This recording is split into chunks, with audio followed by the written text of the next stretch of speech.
উপস্থিত ছোট্ট ছোট্ট সোনামণিরা, প্রতিবেশী মা ও বোনেরা, আসসালামু আলাইকুম ওয়া রাহমাতুল্লাহ।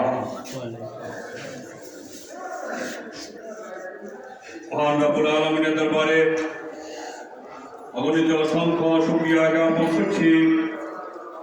মহান রব্বুল আলামিন আমাদেরকে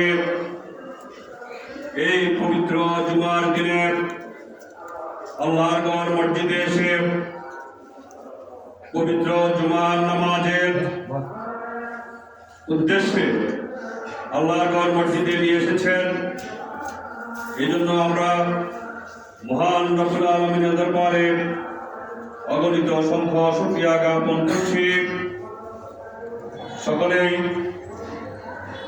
মহান রব্বুল আলামিনের দরবারে কলমাতুল শুকর গুজার করি, সকলে বলি আলহামদুলিল্লাহ।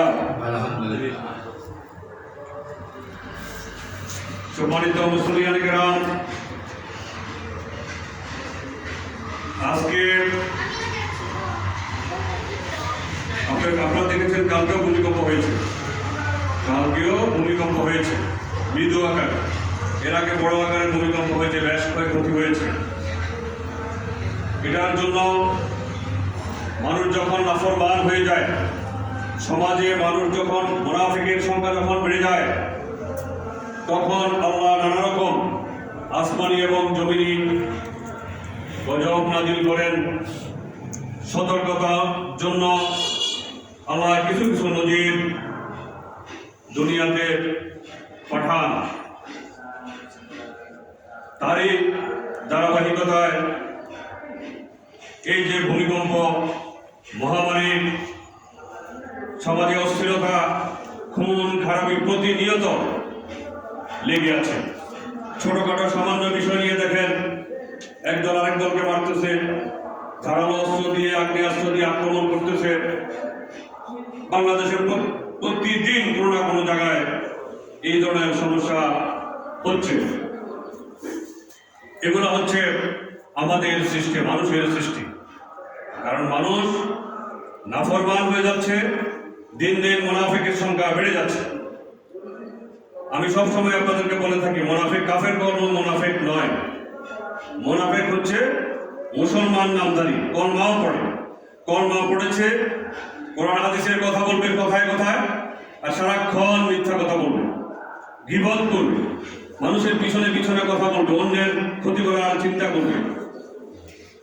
আরো অনেকগুলো লক্ষণ আছে। আর সমাজে অশ্লীলতা, বেহায়াপনা, চুরি, ডাকাতি, বেবিচার চরমভাবে বেড়ে গেছে এবং দিন দিন বেড়ে যাচ্ছে। তাহলে কেন? বাংলাদেশে 5 লক্ষর উপরে মসজিদ। আপনারা দেখেন প্রতিদিন প্রত্যেক শুক্রবারে প্রত্যেকটা মসজিদে বয়ান হয়, প্রত্যেকটা মসজিদে বক্তৃতা হয়, কোরআন হাদিসের কথা বলা হয়। কোথাও খুব বড় আকারে বড় আলেম বলে, কোথাও ছোট আলেম বলে, এগুলা তো হয়, কিন্তু পরিবর্তন তো কিছু হচ্ছে না। এটার কারণ কি?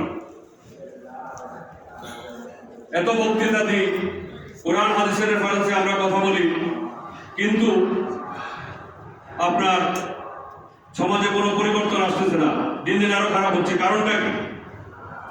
কারণটা আমাদের নিজের হাতেই আছে। কারণ আমরা নিজে যা বলি মুখে তা বিশ্বাস করি না। নিজে মুখে যা বলি সেটা আমরা নিজেরা পালন করি না, নিজেরা করবো না, কিন্তু অন্যদেরকে বলার জন্য শুধু উপদেশ দিতে থাকি। এই জন্য হচ্ছে এটার কোনো উন্নতি নেই, কোনো তরক্কি নেই। তাহলে 5.5 লক্ষ মসজিদে এই বাংলাদেশে, ছোট্ট বাংলাদেশে প্রতি শুক্রবারে বয়ান করার পর সমাজ সুন্দর হয়ে যাওয়ার কথা, সমাজ ভালো হয়ে যাওয়ার কথা, কিন্তু না। কারণ যারা বলে, ম্যাক্সিমামে যারা বলে, তারা তা বিশ্বাস করে না, তারা তা পালন করে না। আপনি দেখবেন, আমি অনেক জায়গায় এটা বলে থাকি যে হাদিসে আসছে, অনেক হাদিস শরীফে আসছে যে আল্লাহ রাসূলকে কেউ কখনো আগে সালাম দিতে পারে নাই, ইভেন কি ছোট একটা বাচ্চা, শিশু বাচ্চা।